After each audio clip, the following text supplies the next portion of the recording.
Los barrios no son simples unidades administrativas trazadas sobre un plano. Son cuerpos urbanos que laten y respiran, que acumulan cicatrices históricas y memorias afectivas, que se ofrecen como refugio o se vuelven hostiles según las fuerzas sociales que los atraviesan. Como subrayaba Lefebvre, el espacio no es una cosa neutra, sino una producción social, un entramado de relaciones que condensa prácticas, representaciones y simbolismos. En este sentido, la transición de los espacios queer no puede reducirse a una enumeración de locales que cierran y otros que abren, sino que constituye un proceso de reconfiguración cultural y política en el que se juegan la visibilidad, la seguridad y la cohesión de un colectivo históricamente situado en los márgenes. Este fenómeno encuentra resonancias en genealogías urbanas más amplias: el Castro en San Francisco, Le Marais en París o el Soho londinense ofrecen fastos de ambivalencia sobre la conquista de un espacio como enclave de resistencia y, a la vez, verlo absorbido por dinámicas de mercado. En el contexto español, Chueca encarna quizás el ejemplo más visible. De barrio degradado pasó a ser escaparate turístico, un espacio donde la diversidad fue reconocida, pero también hipnotizada por el emblema de la Pink Economy. Valencia, sin embargo, siguió una trayectoria propia.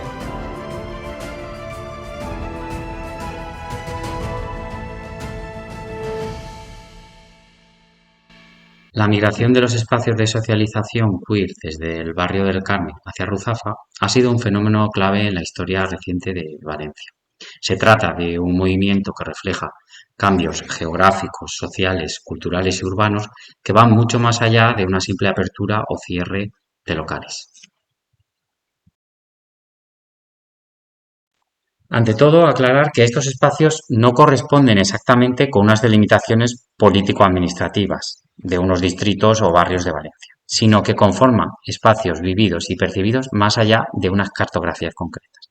El barrio de Carmen se ubica al noroeste, dentro del distrito central de Ciutat Bella, pero en el imaginario queer abarca mucho más allá. En realidad, abarca todos sus barrios: el Pilar, la Seu, San Francesc, incluso la Serena. Además, irradia a ciertos distritos colindantes, que serían Saída o incluso Extramuros.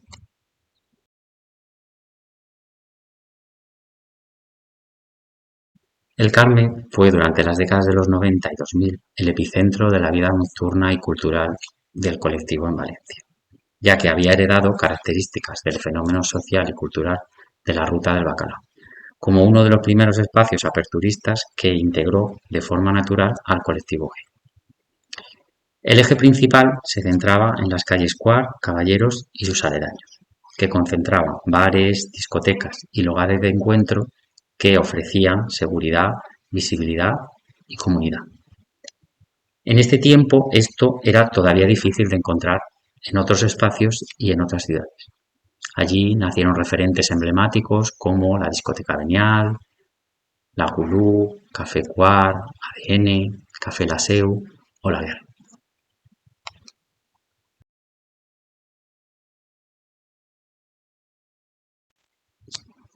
Se forjó así un itinerario urbano que impregnaba plazas, calles y comercios con un ambiente queer.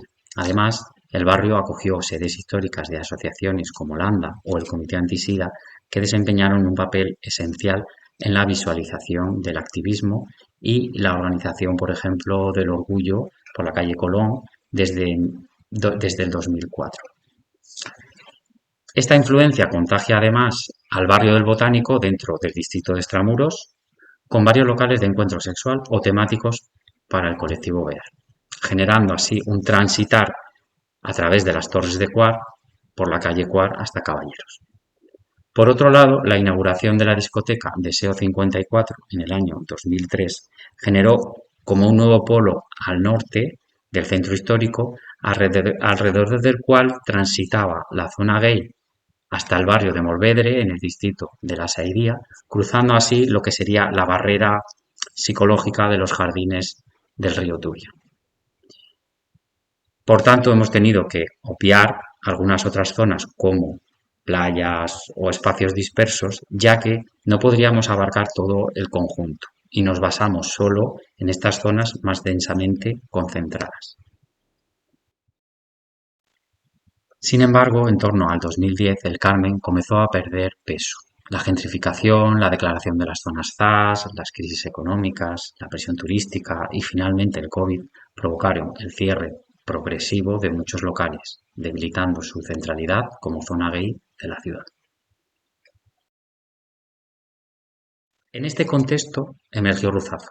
Aunque ya contaba con una tradición de cabaret, de salas de transformismo desde los años 60 y 80, fue a partir de la crisis de 2007 cuando se consolidó como un nuevo punto de referencia. La bajada de alquileres y la llegada de nuevas propuestas culturales atrajeron a un público muy diverso y con ello también al colectivo LGTBIQ+.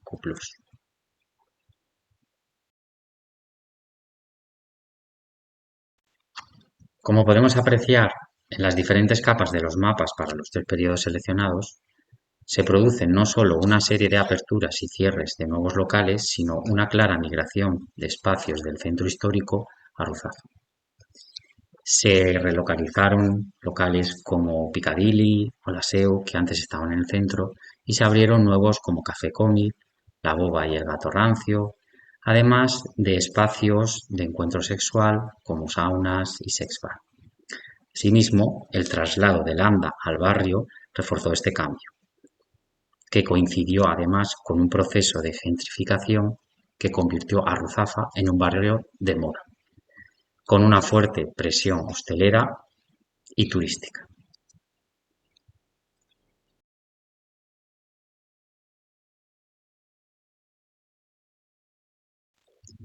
Hoy Ruzafa es símbolo de visibilidad y diversidad, pero también un ejemplo de cómo las dinámicas de mercado y la turistificación transforman los espacios del colectivo.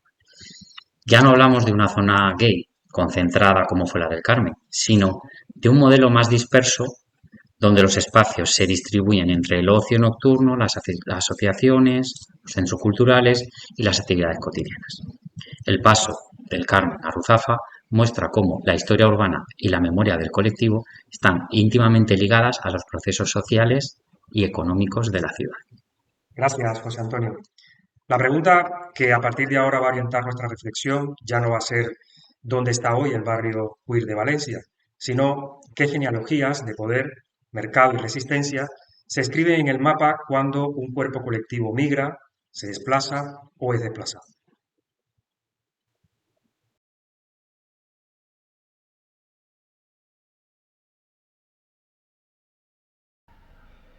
Hemos establecido 4 grandes dimensiones que nos hablan de cómo se ha transformado la geografía queer en la ciudad de Valencia.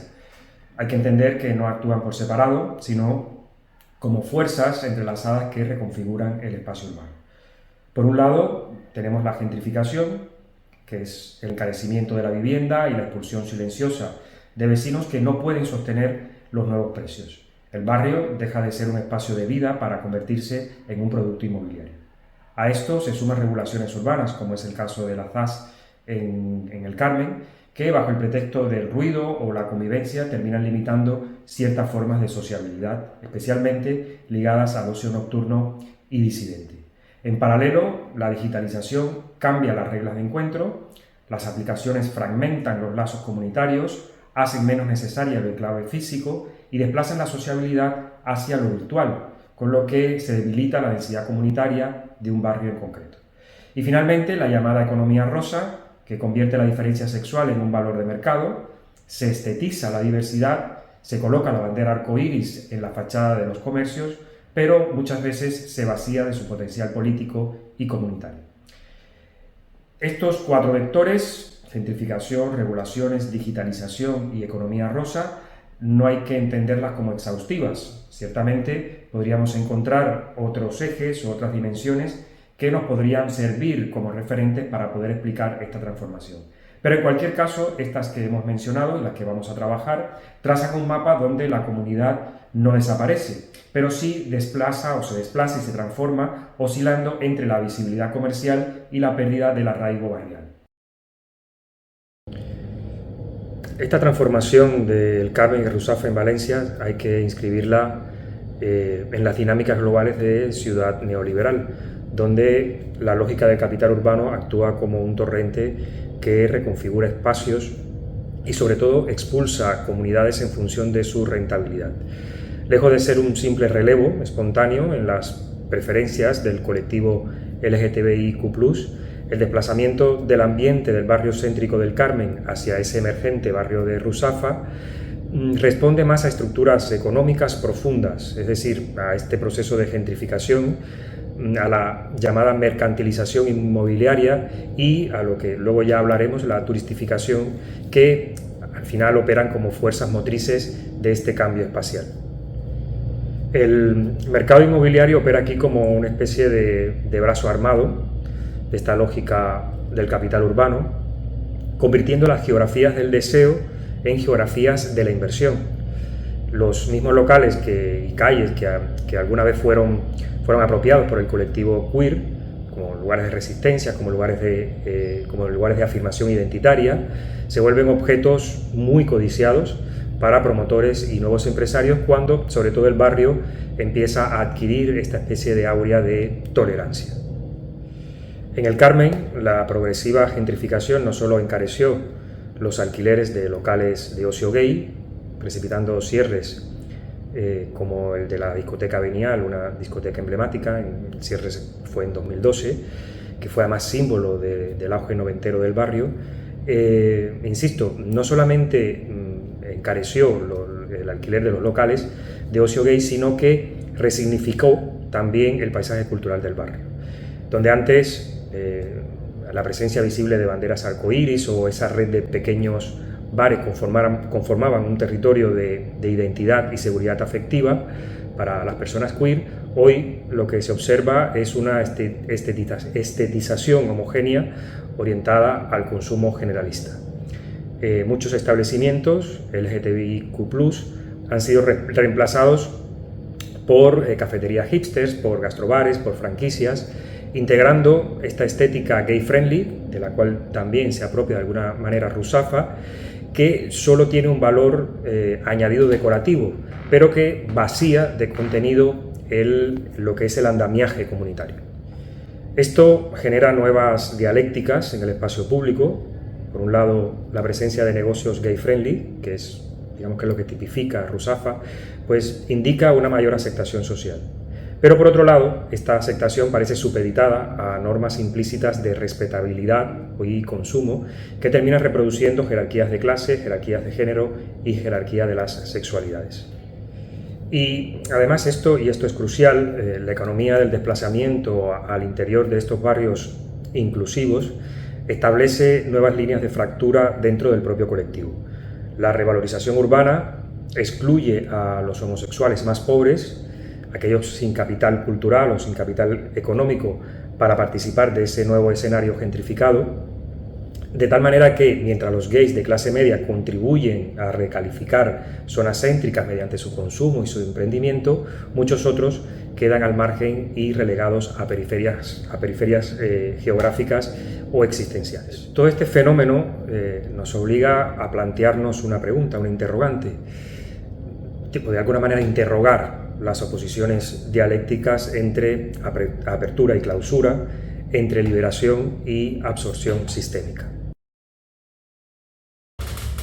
En la transición urbana del Carmen a Ruzafa aflora con nitidez el papel también de las políticas de restricción. Un entramado de ordenanzas municipales, como es el caso, por ejemplo, de las limitaciones de ruidos, de horarios de cierre, ocupaciones de la vía pública, que operan como dispositivos de control de la sociabilidad disidente. Siguiendo un poco a Foucault, podríamos entender estas normativas como verdaderas tecnologías de gobierno. Bajo una retórica aparentemente neutra, por ejemplo la salud pública del descanso vecinal, la seguridad ciudadana, se despliega una biopolítica que jerarquiza las formas de vida. Digamos que en lo alto tenemos al residente respetable que duerme de noche, abajo tenemos al noctámbulo queer, cuyo ruido y visibilidad se problematizan. Las zonas acústicamente saturadas, vistas en este sentido, funcionan entonces como una especie de dispositivo securitario. Declaran qué usos de espacios son legítimos y cuáles deben ser regulados, deben ser desplazados o silenciados. El resultado, en el caso de Valencia, pues ha sido la desarticulación del antiguo enclave queer en el Carmen, convertido ahora, por cierto, en un escenario pacificado para el turismo y la vida heteronormativa diurna, y la integración ambivalente del colectivo en un Ruzafa que es más difuso y más mercantilizado. El concepto de zona acústicamente saturada, aplicado al barrio del Carmen desde el año 2010 y que es reforzado finalmente en el año 2018, ejemplifica un poco este fenómeno. Más que una simple medida acústica, ha operado como un aparato disciplinario que encubre un proyecto de normalización social. No por casualidad, hay muchas voces locales que sentenciaron en su día que la ley ZAS, que es como se conoce, mató el ambiente LGTBI del Carmen, subrayando quizás esta especie de imposición de límites, límites acústicos, límites sonoros y de horario que conllevó a la desaparición paulatina de bares y clubes que sostenían esta sociabilidad del colectivo en dicho barrio. Todo esto está muy relacionado, como ya hemos visto, con los procesos de gentrificación. También se dan situaciones de burguesificación y límites de la tolerancia, es decir, se acepta, pero tiene que haber un proceso de asimilación. Y por último, la prohibición explícita, es decir, las ordenanzas que niegan abiertamente los derechos queer. Y en el caso de Valencia tenemos un ejemplo muy reciente, que es de este año, cuando el ayuntamiento deniega el permiso al festival que visibiliza el SIDA en el Carmen, un festival que se venía realizando sin absolutamente ningún problema en los últimos años y que el ayuntamiento deniega alegando que se celebraba junto a un edificio protegido, lo cual resultaba especialmente escandaloso, teniendo en cuenta que verbenas de las comisiones falleras y otras actividades se realizaban precisamente en esta zona sin ningún problema desde hace años. Si en los años 80 y 90 el bar, la discoteca o la plaza constituían los nodos centrales de la sociabilidad queer, a partir de los 2000 emergió otra cartografía menos visible pero igual de determinante, la de las aplicaciones digitales, como es el caso, por ejemplo, de Grindr o Guapo, que instauraron un régimen de encuentro que, al tiempo que multiplicaba las posibilidades de conexión, erosionaba la necesidad de centralidades físicas. El deseo se tornó transacción mediada por pantalla, instantaneidad y anonimato, modificando así las formas de habitar el barrio y reconfigurando la escena nocturna. La digitalización, en este sentido, no solo ha desplazado la geografía del ambiente, sino que redefine las gramáticas del deseo y los modos de pertenencia.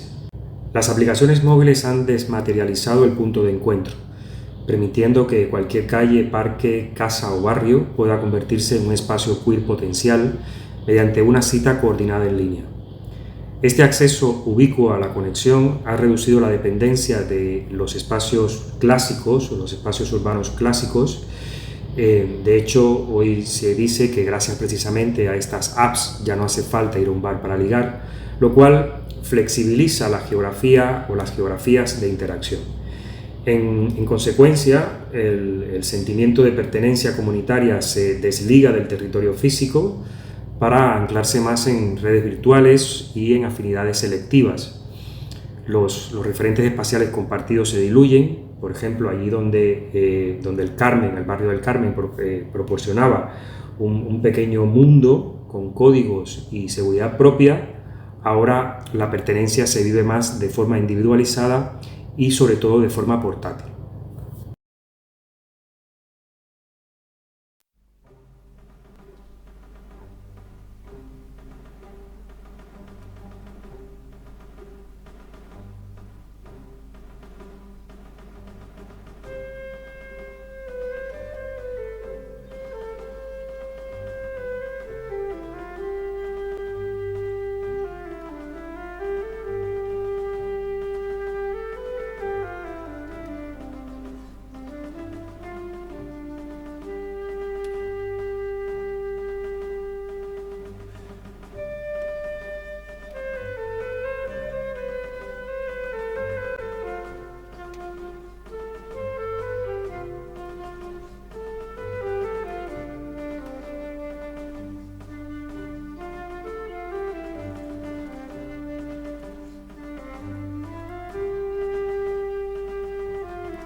El tránsito del Carmen a Ruzafa, tal como hemos venido diciendo en esta exposición, no puede reducirse a una mudanza geográfica.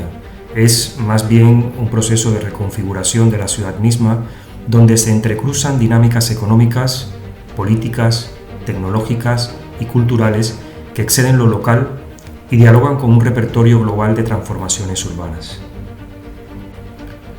Lo que emerge entonces no es la desaparición del barrio gay, sino su mutación en cartografías múltiples y disputadas, dispersas en la ciudad, inscritas en pantallas, celebradas en eventos oficiales, pero también resistentes en murales críticos, espacios autogestionados y prácticas que rehúsan reducir la diferencia a mercancía. La conclusión que deriva en pregunta es ¿qué condiciones hacen posible o imposible que un cuerpo colectivo exista y se afirme en la ciudad?